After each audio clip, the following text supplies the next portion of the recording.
Hey everyone, I'm Doug Lewin. Welcome to the #1 Texas energy podcast, Energy Capital. Thanks for joining us today. My guest this week is none other than Governor Rick Perry, the longest serving governor in the history of the state of Texas and the 14th Secretary of Energy. I loved this conversation. I could have talked to the governor for another several hours. We covered a lot of ground with a particular focus on possible areas of priority for the incoming Trump administration, including nuclear power, geothermal. We talked about the prospects for the Inflation Reduction Act, particularly as it pertains to critical minerals and competitiveness for the United States. We talked about the need for balance in energy policy and the importance of finding middle ground, building on the podcast I recorded with David Spence a few weeks ago. It really was a great conversation. I'm sure you're going to enjoy it. As always, please like and share the episode so that others can find us. Please leave a 5-star review wherever you listen to your podcast. This is a free episode. We cannot do this without your support. Please become a paid subscriber today if you aren't already and get access to the full archives of nearly 200 articles of the Texas Energy and Power newsletter. You'll get subscriber-only content like our grid roundups, invitations to subscriber-only events, and much, much more. Thank you for your support. Thank you for listening, and please enjoy this extraordinary episode with Governor Rick Perry.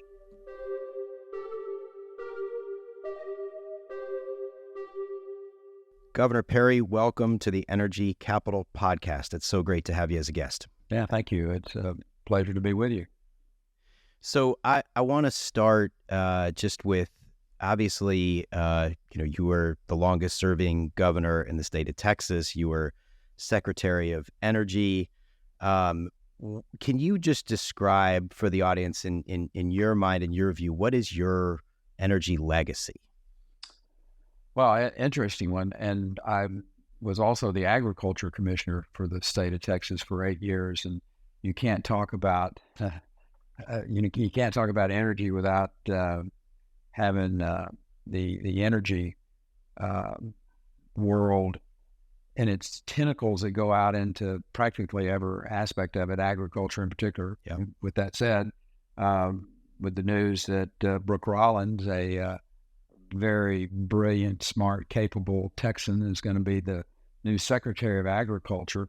And so that's going to be a fascinating one for me to watch. I've known her since she was 18 years old, and then came and worked with me, ended up at Texas Public Policy Foundation, then at the first Trump White House as domestic policy advisor. So the legacy that we leave, if you will, and I don't like to talk about just me because it wasn't just me.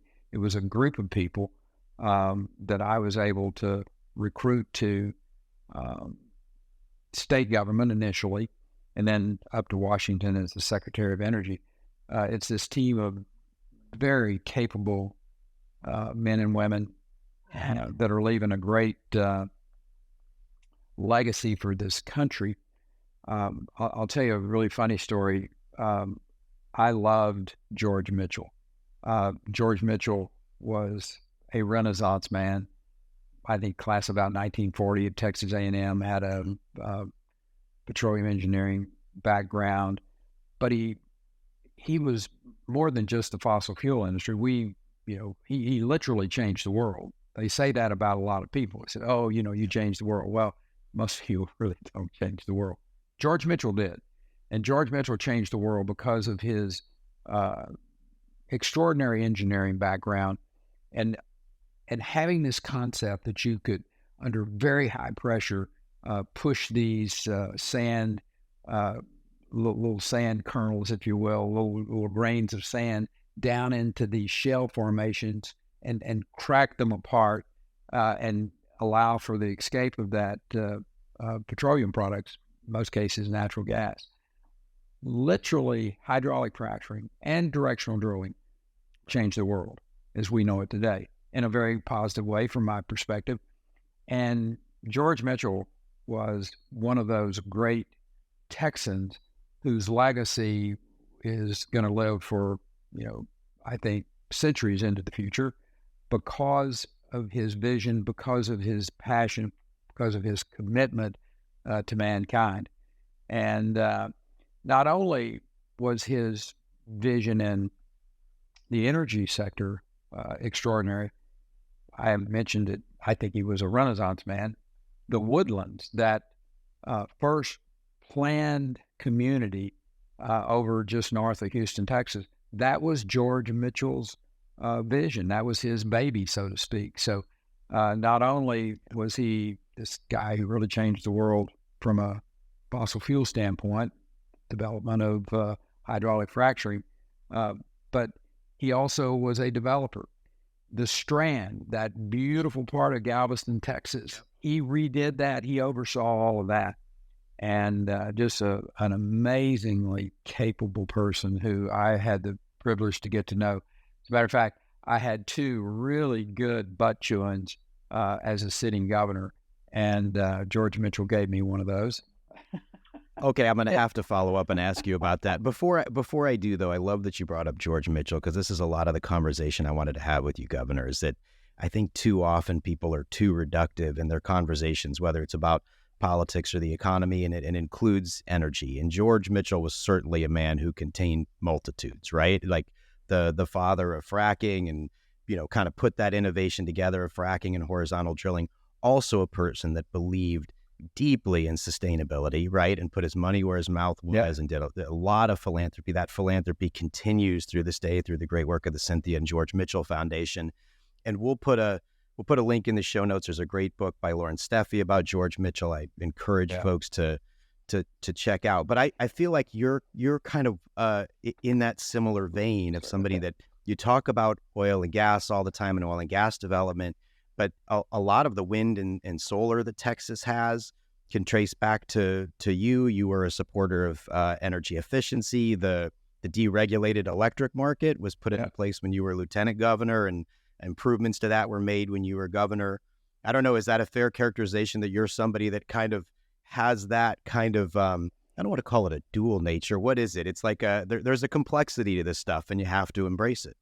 Well, yeah, I think that's a good observation, is that, listen, I grew up on a dryland cotton farm.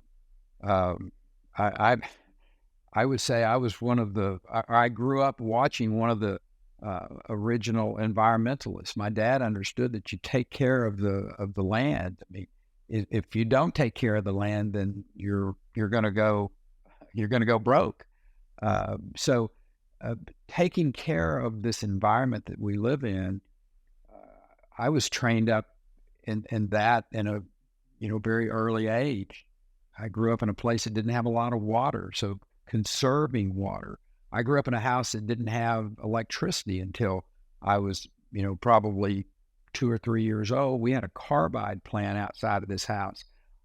REA came in and delivered electricity to where we lived. So being conservative with our resources, which I still cut off lights when I go into rooms. My wife will tell you that I'm kind of anal about it, but conserving things is a good thing from my perspective. And so I had an interesting history where I grew up, how I grew up, and it stuck with me through life. So what we did in the state of Texas in the early 2000s on wind, and then later with solar, excuse me. And I'm an all of the above energy guy. I don't say, this one is the holy grail and nothing else. We're going to need it all. When you look at what we face right now, the challenges that we have in this state, I think the number one limiting factor in our state is water. How are we going to create more water? How are we going to move more water around? How are we going to make it more available? We can talk about that in more detail in a minute, but that's one of our challenges that we have. Infrastructure. How are we going to move these people around? Like it or not, and part of this we brought on ourselves, and I will stand up and admit my culpability here. I worked really hard in the early 2000s through the 2000s recruiting businesses to come to Texas. And we put policies into place in the state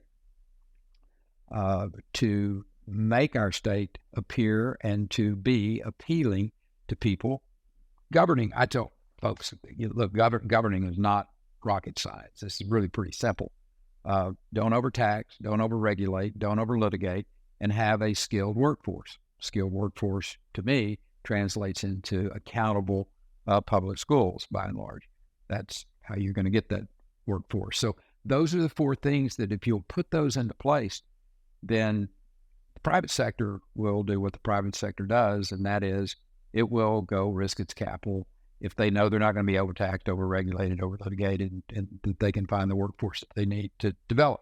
We did that in the early 2000s, as well as deregulated the electric marketplace. And but all of that fits into that little simple four issue bucket, if you will.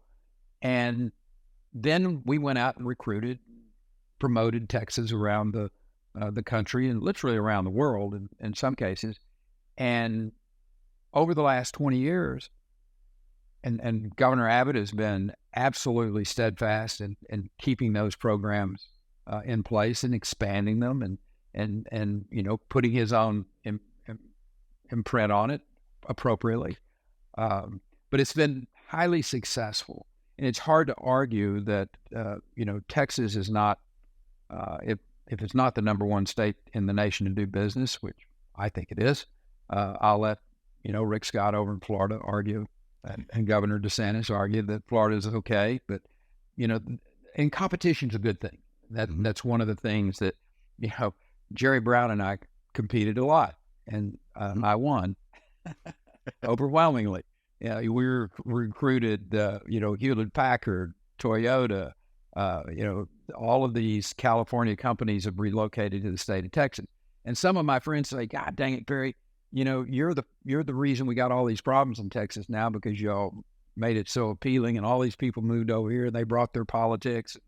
And I say, I'll accept a little bit of that blame, but here's what I think happened.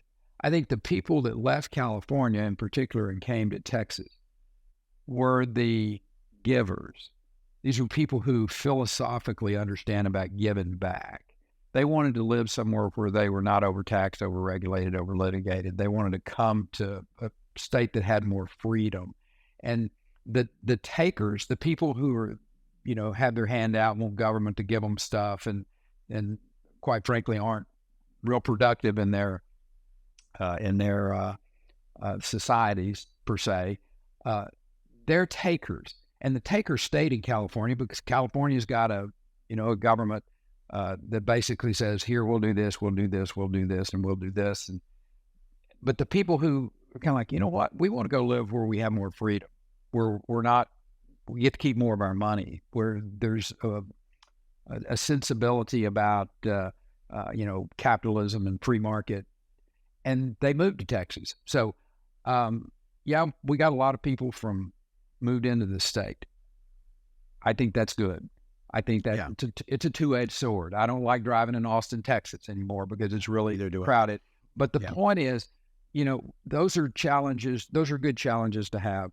We need to deal with it. We need to build more roads. We need to, we can have the conversation about transportation infrastructure. I got criticized a lot about toll roads. Trans-Texas corridor, oh my God, the Trans-Texas corridor. There's still a guy here in Round Top, Texas, where I live, that's got a sticker on the back of his pickup truck, and it's got Trans-Texas corridor in a big circle with a slash through it, like it was going to get that right. Reminder all driving through. Yes. Every time I go into town, I still see it, and I laugh about it. I said, the fat chance that the Trans-Texas corridor is going to come through Fayette County. But the point is, we needed to build more infrastructure, and we did. And I tell people, I said, listen, here's simplistically how you need to look at it.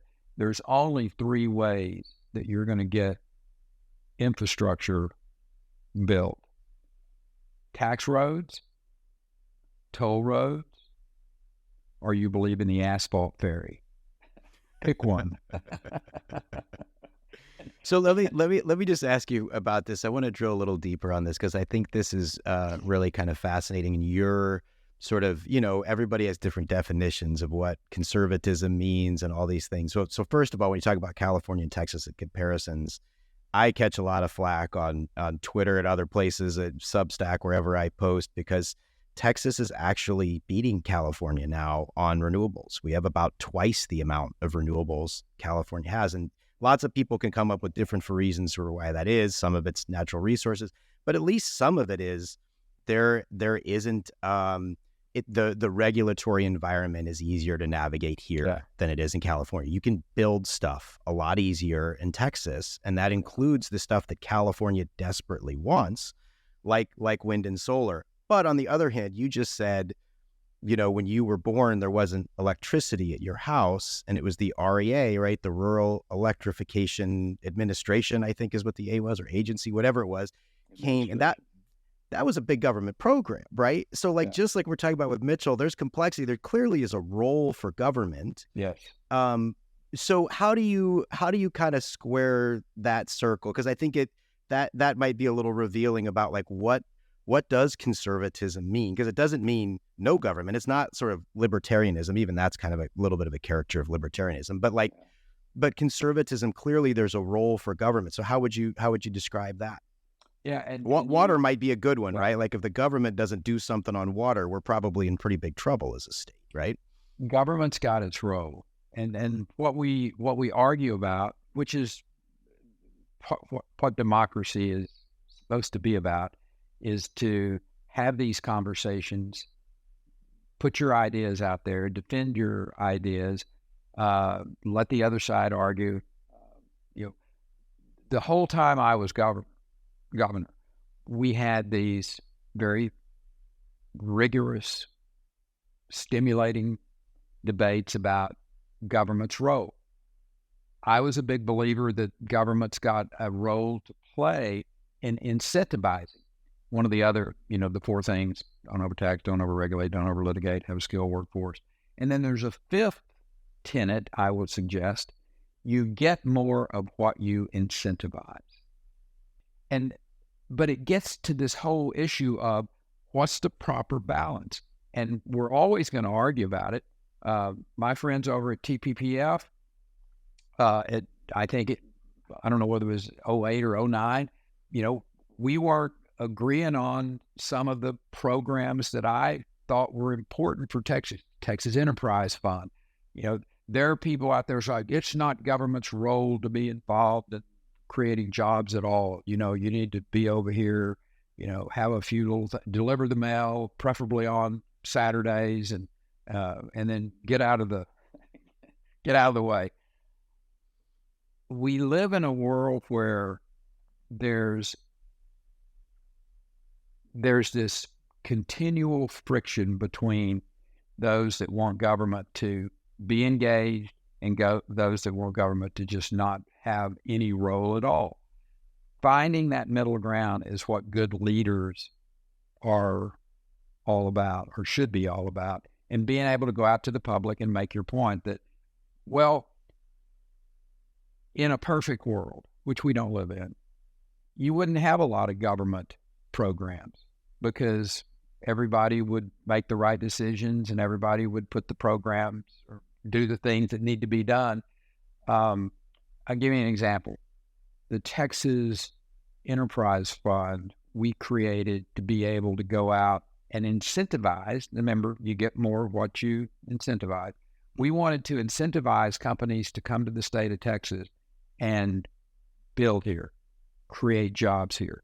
And in the Cliff Notes version of this, the number of jobs that you could create, and we'd go back over a 3 to 5 year period of time to, see if they had lived up to the agreement. Here's how much money we will give you if you will come into our state and grow and create this many jobs. I thought that was a reasonable role for government to play, to be a incentivizer of creating jobs in the state. I got friends that are probably further right than I am, there's like, oh, that's not government's role at all. But I think history will show that was probably some pretty well spent money. Did the program need to last forever and go into perpetuity? Absolutely not. And I think Governor Abbott has appropriately backed out of some of those and created some other incentive programs. But my point is, this experiment of governing, and this was all pretty new to Texas. You think about it. I came here in the mid 1980s.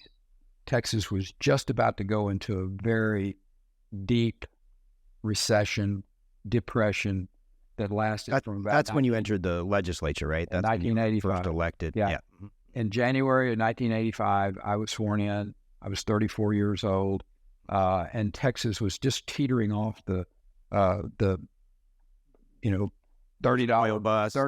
oil, and we went to $8 oil. The real estate market went all to heck in the handbasket. Savings and loan debacle. S&L debacle, all of that. So Texas went into this kind of dark period. And then, in the early 90s, we kind of started coming out of it. MC Squared, George Kosmetsky, Michael Dell, all of these, by the Cemetery we had, all of these people started showing up in Texas. I think Southwestern Bell may have moved their headquarters to Texas during that period of time. There were a few little things that happened that were emblematic of Texas kind of starting to come out of that economic crisis that we found ourselves in. And now this is going to sound a little bit political, which it is. It was also a period of time of which Texans started getting comfortable with Republican policies. I switched parties in 1989. Ronald Reagan made it okay for people like me to become a Republican. Ronald Reagan grew up a Democrat, was a Democrat governor of he was a Republican governor. He switched parties. He switched parties and was a Republican governor. But he was, the head of the SAG union out in California, and I admit different times, but he saw the Republican Party as where he wanted to be. It was more free market, more inclined to be, smaller, less government. And that Ronald Reagan's the reason I became a Republican by and large. Mm-hmm. He and Governor Clements. I watched them and I was kind of like, you know what? I'm more comfortable with their policies. I happen to be a pro-life Democrat, which is relatively rare even in those days. And I guess it was August of '89, I made both political parties very happy when I became a Republican. The Democrats were kind of happy to see me go out the door.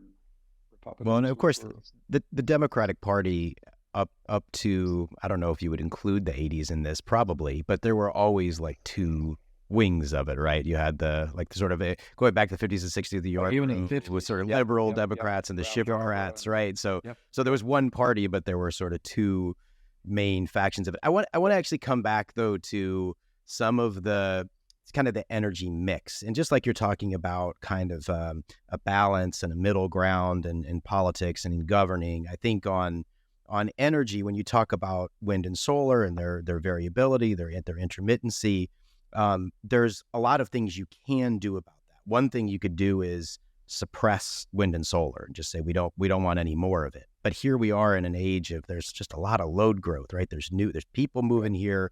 We're going to electric vehicles. There's artificial intelligence is needing a whole. The data centers are needing a lot of power. We're going to need it all, right? So another way to go rather than suppressing wind and solar would be to try to build up other resources. And I know you've been a strong proponent of nuclear energy. There was just what I think is a pretty landmark report out of the Public Utility Commission led by Commissioner Gladfelty and at the direction of Governor Abbott, that really tries to set Texas up as a leader in this movement towards small modular reactors. Really, you were talking about, low tax, low regulation, and skilled workforce, like building that workforce that can actually deliver these modular reactors. Would you talk a little about your perspective in nuclear and what role you think Texas might have in that? I know you, again, have kind of this unique position as not only the governor of Texas, but Secretary of Energy. So there's obviously a nuclear office, and the DOE does a lot with nuclear. So you've got an interesting perspective on this. What do you think is the potential for Texas, and what should be done to bring it about? Yeah. Well, Texas should be, and I think will be a real leader when it comes to nuclear power.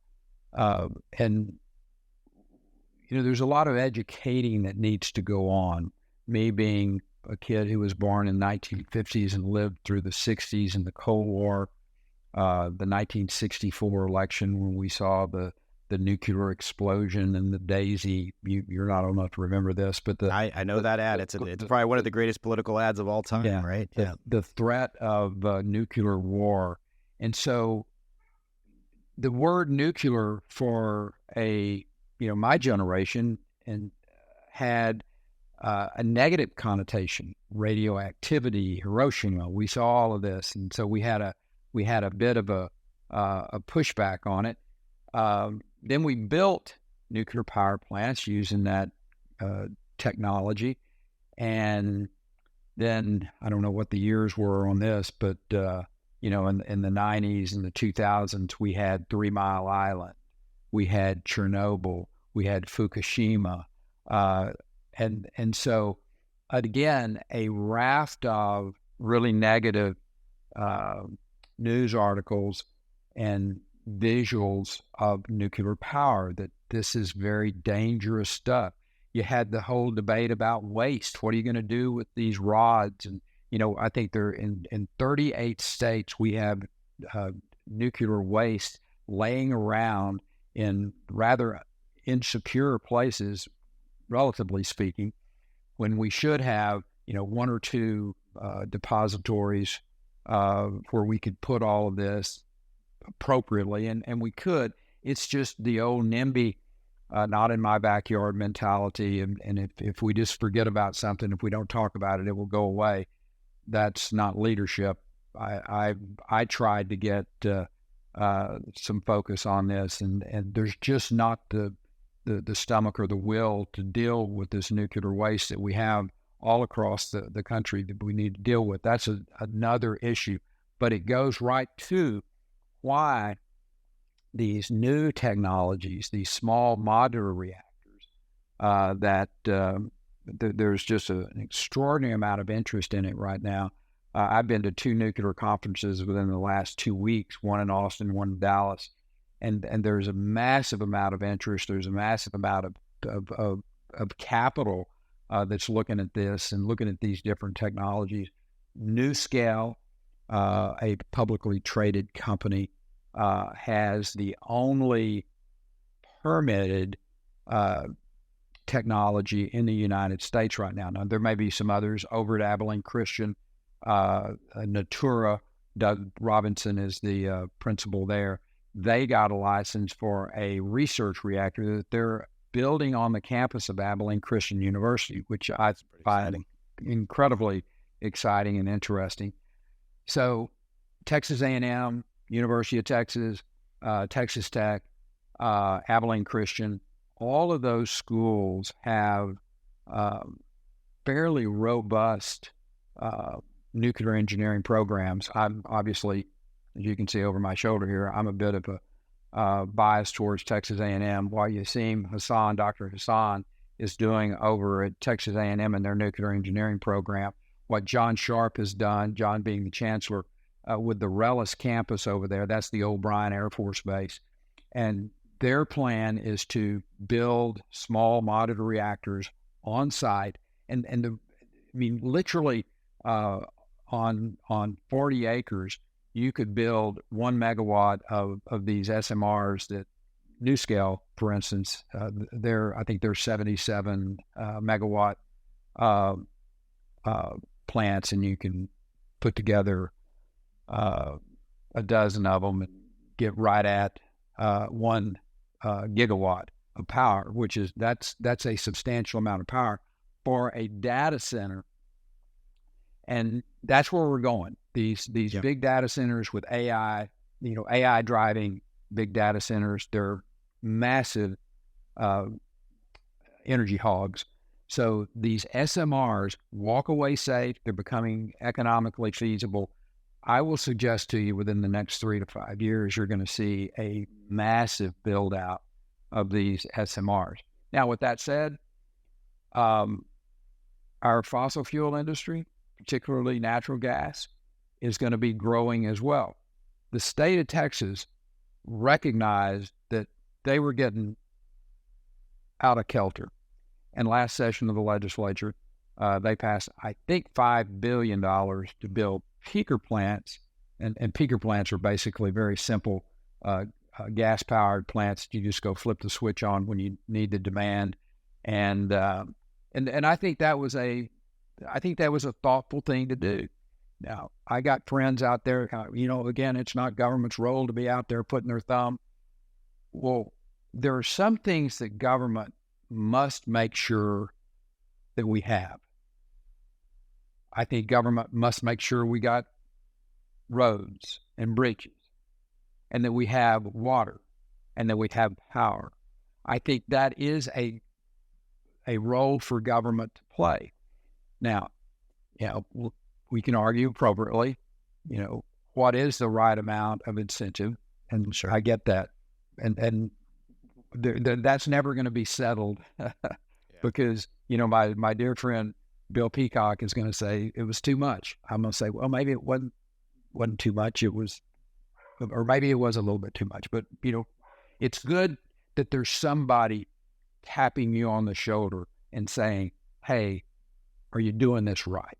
And Bill Peacock, bright guy, he worked in the governor's office, love him to death. That type of looking over your shoulder, respectfully saying, sir, you're getting a little too far over here towards this bar ditch. Move it back over. That's what democracy is all about. That's good tapping you on the shoulder and going, wait a minute, maybe it's a little bit too much. Let's get out there and talk about it to the public, find the right place. But that's what I think you're going to see in Texas. My instinct is this session of the legislature, there will be an effort. I will say publicly that I'm in favor of an incentive program, not unlike what they did with the peaker plants for SMRs in the state of Texas. Let's incentivize private sector companies, have them come in and be our partner. And this is where I want to make myself very clear. I'm not for government singularly doing all these things. Right. I'm for government being a partner. Yep. Not the big regulatory daddy up here that we're just going to regulate and tell you what to do, but actually be a partner where we have skin in the game. We've got something to get out of this. We've got to, we want to be an equal partner with someone in the private sector, with a University of Texas as they are developing some of these technologies. Be a partner with the federal government. I would suggest that, Chris Wright, what Chris is going to be doing up at the Department of Energy with his loan office, they'll be making some decisions, looking at some technologies and saying, you know what, that makes sense. Let's go put some money into that. We'll be a partner with Texas A&M. We'll be a partner with this, Nutura. We'll be a partner with this New Scale. We'll be a partner with this X Energy to develop SMRs that can develop the power source that we're going to need for all of this growth that's out there in the front. I'm really worried about, are we going to have enough power to sustain the growth that we're looking at? We hadn't even talked about water yet. Real quick, before we go there, because I do want to talk about water, but I want to make sure before we go too far away from that, because I wanted to ask you about Chris Wright and the incoming Trump administration and what they might focus on for energy. But I think that I don't think people have fully appreciated this yet, that like we could have the stars kind of aligning just right here, where you've got this nuclear report and the support of the governor of Texas and the Public Utility Commission for Nuclear, an administration coming in that seems to want to focus on nuclear. If the state puts in even a small amount of money, the federal government could be a partner in that for much larger amount of money. And that is something that I'm a big believer in the ERCOT market, which is highly competitive and less regulatory heavy than a lot of places. You get market forces, a lot of dynamism and innovation in there. But when you have a new source like that just isn't competitive yet, right? That to me is the right role of government. And if we do this right in Texas, it's a twofer. Not only do we have the power for the data centers and the population that's moving here, we have an industry that's possible to actually export that expertise, right? So we're building the wealth of the state as well. Yeah. We export this not just nationally. We export that technology internationally. And one of the things that I found while I was the Secretary of Energy is there is a great appetite for our innovation and our technology around the world.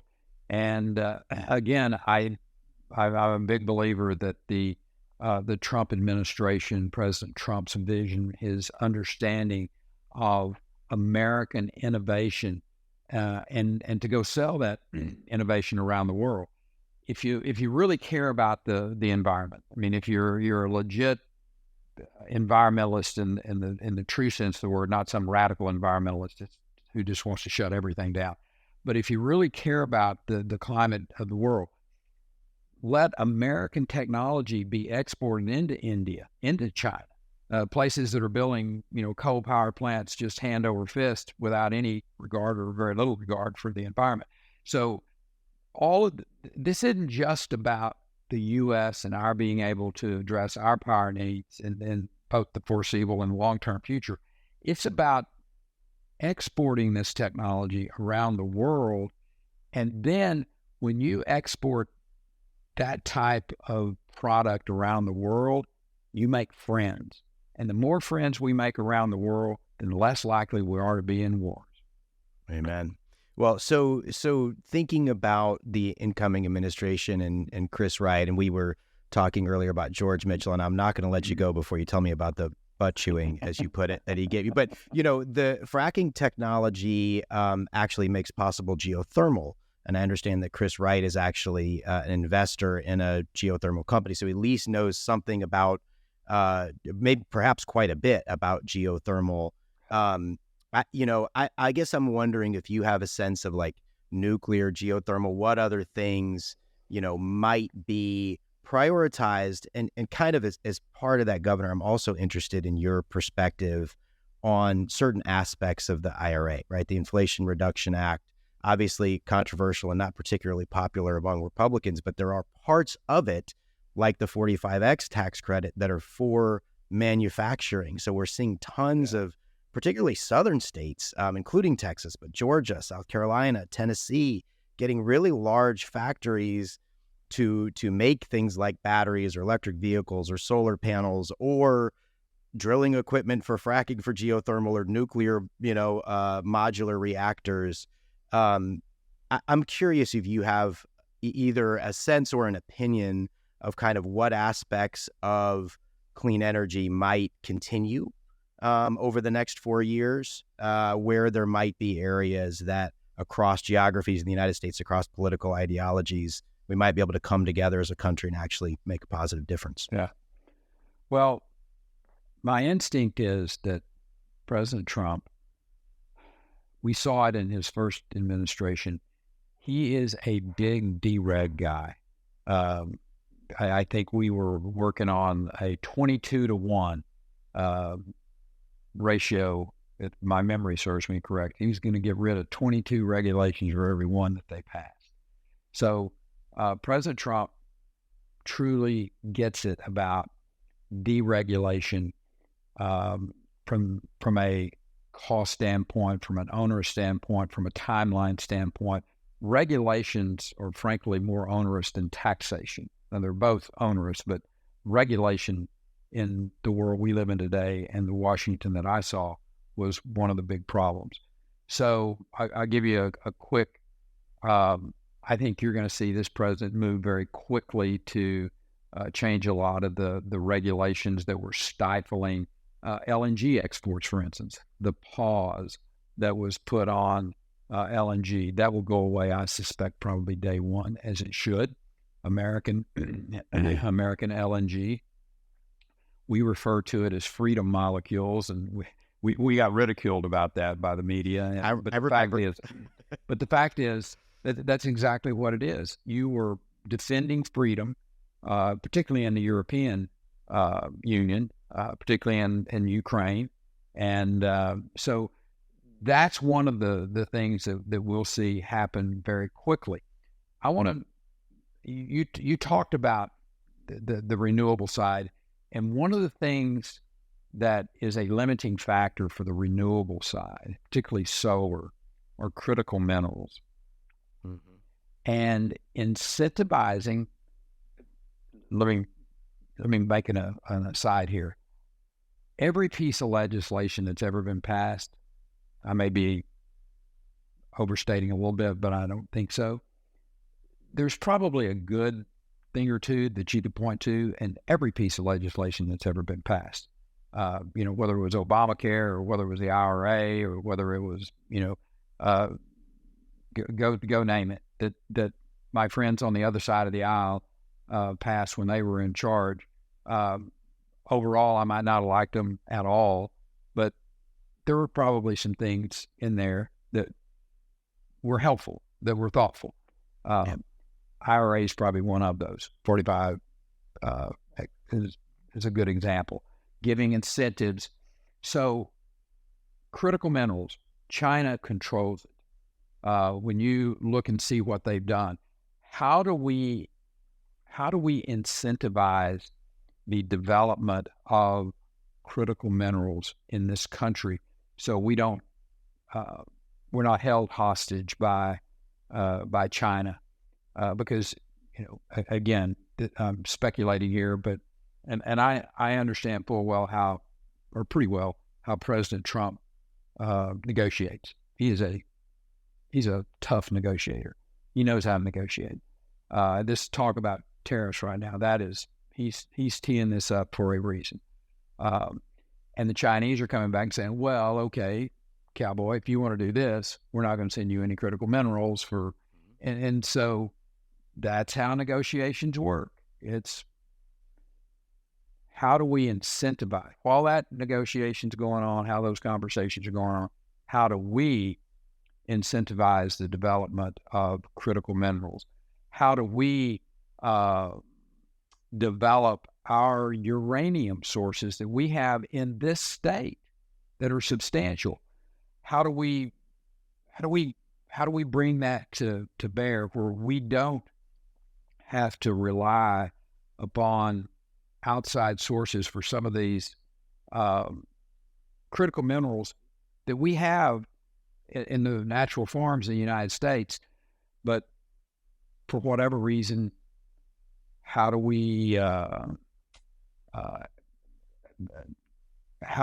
what's the right word I want to use here? How do we foster and grow an industry here?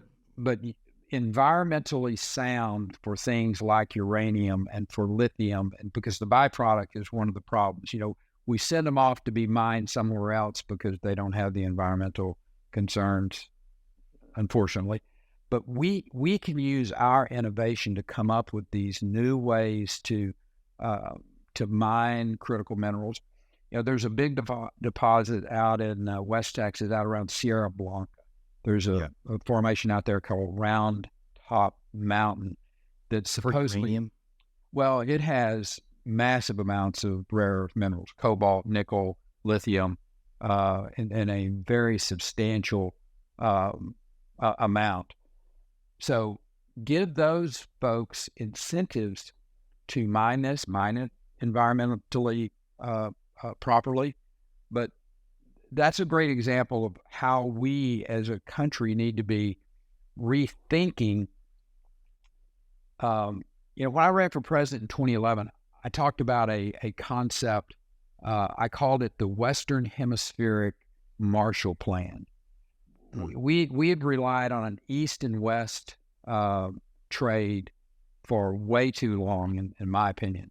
I think, when you look at South America, and this is still a real challenge for us as a country, China and Russia have really stuck their flag deep into South and in some cases Central America. Yep. But we need to focus on creating this north-south, Canada, Mexico, South America, the trade north and south. You look at Venezuela. I mean, one of the largest, if not the largest, reserves of oil and gas in the world. And somehow or another, we've not been very effective in being able to create. Why not go figure out a way to? I don't want to be too radical sounding here, but find out a way to send Maduro off to go wherever he could go, and for us to come back in, really develop that oil and gas resource in that country, and build a pipeline from South America to the U.S. I mean, yeah, and look, I mean, whatever energy source you're talking about, if you're able to develop it either in the United States or what is often called like friend shoring, right? If you've got friends, whether it be like Mexico or Canada or whatever, you are then Chile, whatever it might be, you're then increasing your security, right? Because whatever anybody thinks about the increase in oil and gas, and there's a wide divergence of views out there on whether that's good, bad, or somewhere in between. One thing that is, I think, inarguable is it has strengthened America's hand abroad, right? I mean, you look at OPEC and OPEC Plus trying to get together to figure out how to control prices, and they can't really do it anymore because there's so much production out of the Permian, particularly, but also the Marcellus and the Haynesville and whatever else. But the same will be true of clean energy. This is a source, again, whatever you think about it, people have wide different, views on good, bad, or somewhere in between. The world is investing literally trillions of dollars now in clean energy. And if we're totally dependent upon China for it, that could be an Achilles heel. So that's where I think, to your point about there's always kind of something good in these different bills and the Inflation Reduction Act, if President Trump really wants to emphasize competitiveness, America first, whatever the words you want to put on that are, there's a lot in there that could actually be leveraged to strengthen America's hand. Yeah, find the good stuff, and I'm quite confident that the president and his team will, sort through it, leave the good things in there, and get rid of the bad things. That's what elections are about, and I think this one was a clear message to this administration, to this president, to his vision, that we like your vision, go implement it. And we're going to have, a couple of years at least, having the House, having the Senate, having the presidency, and the burden's on the Republican Party now. Go implement your vision. Go show us what you can do. And I'm pretty excited about what I'm seeing right now from the standpoint of the people he's putting in place, staying focused here on the energy side of things. Chris Wright's going to be a very, very effective energy secretary. I think he brings a lot of industry understanding. Now, that agency, I will tell you from personal experience, Chris is going to find it to be stunningly interesting. And he's going to find something new in that agency every day. The 17 national labs that cover the watershed, whether it's, coming up with new technologies to improve our warfighting capability, obviously on the nuclear weapon side of things, they're the depository for all those nuclear weapons, the upgrades of them, the taking care of them. The Department of Defense is just the delivery system of those weapons. The actual weapons belong to the Department of Energy and the oversight, the building out, the plutonium pits out at Los Alamos, the work that's done at Sandia. You got the Manhattan Project that was started at Oak Ridge National Lab. You go out to Livermore, the labs up in the Chicago area. And Argonne. One of the things I would like to see this administration do, and I'm going to talk to Secretary, hopefully, Wright and the Texas delegation, get a national lab in the state of Texas. Number one, let's make that happen. It makes a lot of sense, and small modular reactors and the development of those small modular reactors could be the real core of a national lab in the state of Texas. Makes abundant good sense. I talked to Michael McCall about it. Michael was very supportive of that, as I'm sure the entire Texas delegation, Senator Cornyn and Senator Cruz would be as well. And again, every Democrat, every Republican would probably support that. I would hope so. Yeah. But if and then this makes sense to me. I know I'm biased, but let's have a conversation about the development of these small modular reactors. Let's have a modern day Manhattan Project to develop the power that this country needs and develop the clean, emission free, walk away safe, economically feasible power that these small modular reactors can do. While that's going on and while that's being developed, obviously expanding our fossil fuel industry and particularly the natural gas side of things to develop power that we're going to need to drive the AI and the data centers that are going to be going on out there, but really focus on these SMRs. And Texas could be the epicenter of that. Create a national lab that's dedicated to the proposition that we're going to lead the world in the development of these small modular reactors. That would be amazing. I know we're at time. I sort of cut you off earlier when you were starting to talk about water, so I want to give you some more time to talk about water, and then we just have to hear about this lead chewing from George Mitchell, and we'll end there. Is that good? That sounds like a good way to finalize it. So here's an idea. I recruited SpaceX to Texas back in the late 2000s and got to know Elon, and what a fascinating person he is. And then, Governor Abbott took the handoff, and he continued to work and to recruit. He's done a fabulous job of recruiting businesses to the state, including not only do we have SpaceX now, we got the Boring Company, we got Tesla, Musk World is in Texas now, and I think that's a good thing. So here's an idea. This is the kind of big stuff that Elon Musk, this is the way he thinks. Take his Boring Company, take the SMR industry and develop the power to drive the Boring Company 12-foot underground canals, power desalination facilities, and we have literally oceans of brine, B-R-I-N-E, brine water underground that we could desal, and then with this pipeline system underground where you get away from all the right-of-way problems that pipelines have and what have you, put this Boring Company to work building 12-foot concrete line canals to where the population centers are. And we know where they are. They're I-45 to Dallas, I-35 back down to San Antonio, and I-10 back. 85% of the population of our state either resides inside or contiguous to that. So those you could water this state very easily with that type of a concept. And so you're going to see Charles Perry, who's just a visionary young senator from Lubbock, who's got the water plan that's going to be going forward. This may be a concept of which they can talk about, and that Texas could become well-watered going into the future.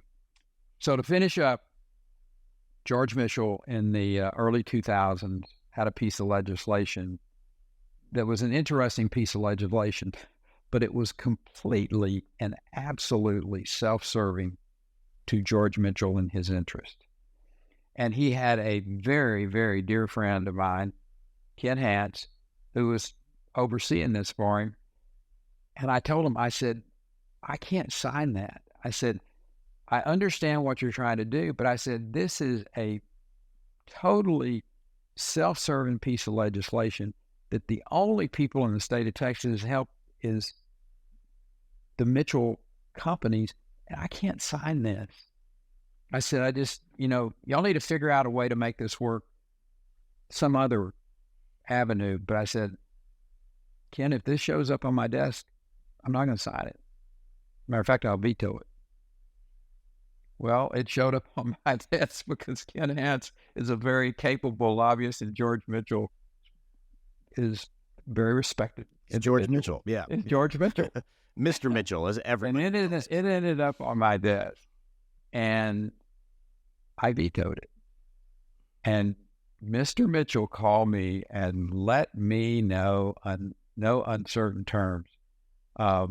He called me a lot of names, and Good Boy was not one of them in the mix. So, anyway, it was awesome. It was an epic butt chewing that I wore as a badge of honor. And who was the other one? You said there were two. Can you tell me who the other was? Ross Perot Sr., who I dearly love, one of the greatest patriots this country's ever had. And Ross had an issue. I won't go into. And Ross was correct on his issue. It was dealing with Child Protective Services, and they were not moving anywhere near as fast as they should have. Mm-hmm. And he called me one day, and I had the phone out this far away from my ear that he was laying it on me extraordinarily well. And Ross, Mr. Perot Sr., I mean, he's done more for veterans in this country than any single individual I know. I'm telling you. And there are hundreds of men and women who he did amazing things for that we'll never know about. Ross Perot, one of the great patriots of all time, but he was letting me know that I had failed miserably. And when he got through, he didn't say, "Thank you, Governor." He just went, slammed that phone down. And I was kind of like, that was an epic butt chewing. You got to be a billionaire to yell at a governor, I guess, right? I guess that's the through line between Perot and Mr. Mitchell. The way I probably earned them both, and I respected both of them after it was over with, as they did me. I know I said we're going to end. I do just want to ask you, we'll put a link in the show notes. You're to a couple of things you're doing. I'm kind of fascinated by, sort of like post-presidencies, and in your case, obviously a post-governorship. You're doing a lot of really interesting things right now, but one of them, you mentioned veterans, which just stimulated the thought that I heard you speak a couple of weeks ago when you were talking about a veteran, Mr. Luttrell, right, who you became very close with. And yes, I know it's a long story. Can you give the short version of it, and then we'll put a link in the show notes, because I think it's really fascinating the work you're doing on behalf of him and other veterans to get medical care they desperately need. Yeah. He showed up just totally by the grace of God on a vacation trip out to Coronado Island in 2006. We went to the Naval Special Warfare Center out there at the invitation of now Congressman Jake Ellzey. Interestingly, he was an F-18 pilot signed to SEAL Team 5 and invited. I didn't know any of these people. Marcus was assisting with the tour. This was in August of 2006, and it was the week after he had been at the White House receiving the Navy Cross from President Bush. And I told him, I said, "Hey, if you're ever through Austin, come by and see me sometime," which I told literally dozens of people. Bad chance that you're going to come and get in the governor's mansion, right? So I can invite you and tell you, come by and see me sometime, and you're, nice thing to say, and go on about my business. I called his mother when we got back. I didn't forget about him, but I went on about my day job. The following May, the phone rang in the governor's mansion, and it was the security detail. And they said, "Sir, there's a young man down here who said you'd told him when he was through Austin to come by and see you." And I went, "That's interesting." I said, "What's his name?" And they told me, and I said, "Yeah, I did tell him that." I said, "Send him in." That was in the evening of May of 2007. And he lived with us in the governor's residence, governor's mansion, until August of 2009. So in nearly 2.5 years, he lived with us. Not all the time, but he knew we were a safe space. He had very severe post-traumatic stress, traumatic brain injury. He was addicted to opioids. And I spent a lot of time trying to find the answers to why our government was so poor in dealing with these kids' mental health. And that started 17 years ago, this long journey that I'm still on. I've become a advocate for plant-based medicine, that we're seeing highly successful treatments down in Mexico with these veterans that are going down and being treated. This session of the legislature, there's going to be a effort to pass clinical trials for ibogaine, ibogaine. Very few people know about it, but it's a incredibly successful compound that comes from a shrub in Gabon and in Africa. Clinical trial just finished a year ago by Dr. Nolan Williams out at Stanford. 30 veterans sent down to Mexico. They were treated with this compound. 88% of them had zero symptoms of post-traumatic stress after one treatment. And there's there is no treatment that's anywhere close to 88%. Yeah. Nothing's even close. So it's a Schedule I drug. It got swept up with all of the different psychoactive compounds back in the 70s by Nixon. Well, Schedule I, it's like heroin and cocaine. Yes. Right? Yeah. And basically, Schedule I says there is no medical purpose and that it's addictive. Ibogaine is neither of those. Very clearly has a good medical use, properly dosed, diagnosed, followed up with, and it is not addictive at all. So, I think we're going to see President Trump is a very good supporter of these plant-based medicines. You got Bobby Kennedy that's going into HHS, hopefully. Jay Bhattacharya, who's going to be at NIH. There's really some good signals. Congressman Morgan Luttrell, Marcus's twin brother, Dan Crenshaw, Wesley Hunt, Jake Ellzey, Waltz. I mean, there's a host of people in Washington, D.C. today that are familiar with this, that are supportive of this plant-based medicine. It's where I'm going to spend the rest of my, I hope God gives me a lot of years to be engaged and helpful, but this is where I'm going to spend the rest of my life. We owe it to these veterans. And I might add, it's not just a veteran-centric issue here. This compound, ibogaine, has been found to be highly effective on breaking addiction of alcohol, cocaine, heroin, opioids, fentanyl with just one treatment. I mean, that is stunningly out of the realm of what you would have thought even possible 5 years ago. But we're finding it's true. And we as a country need to really allow for these clinical trials to be done, do them properly, have the right kind of oversight. But I think we can save literally millions of lives. Every one of us has a family member somewhere which has a mental health problem, particularly addictive type behaviors that we're seeing. And if these compounds do what we think they can do, and there's some really good clinical trial evidence that they can, then why not? How bad you got to hate people that we don't go forward with this to bring them some relief and to give them their lives back and to literally save their lives? Yeah, I don't think people realize how bad the epidemic of veteran suicides is. I mean, the numbers, and it went up last year. I mean, it's just it's devastating, and I don't remember what the stat is, but the stat it's over 20 a day. 20 a day, and each one of those, it's not a number, right? Those are people. They're people that served our country, and I just I feel like it's very easy. We can save their lives. It's easy for folks to kind of salute and signal that you have actually taken action with that individual, with Marcus Luttrell. But then trying to help a wider group of people, it's just so admirable and really appreciated. I'll finish with this. One of my longtime political advisors, when it became public that I was publicly out talking about that these psychoactive plant medicines, and I grew up in the 60s, and drugs were bad, and LSD and marijuana, all of those things, and I've been very, steadfast in my opposition to recreational use of drugs. I'm just not for it. I think it's a it's a really bad avenue to go in. But when it became public that I was standing up and talking about these in a very positive way, he called me and he said, "What are you doing?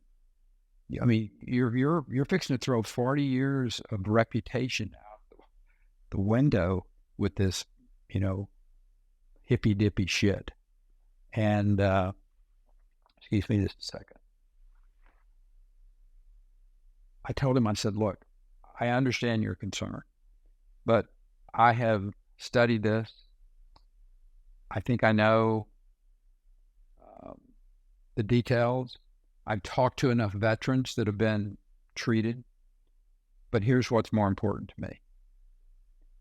My reputation is not more important than their lives." And that's kind of where I am today. If we can save these people's lives, then we have done the Lord's work.